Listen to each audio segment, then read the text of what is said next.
Acampamento de verão. Versão Marshmallow São Paulo.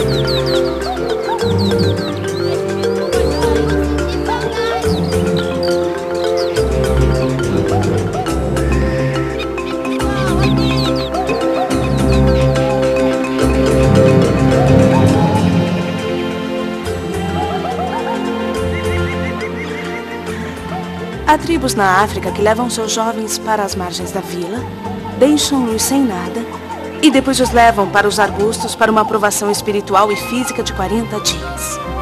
Se os jovens sobreviverem, são oficialmente iniciados na comunidade. Nossa tribo tem um ritual diferente. É o acampamento de verão. Olha só isso aqui. Olha! É ridículo. Tiramos sarro do livreto de trabalho do acampamento. Dos idiotas sorridentes na capa e dos clichês patéticos de dentro. O livreto de trabalho disse que aprenderíamos o verdadeiro significado da responsabilidade enquanto criamos lembranças que duram a vida toda.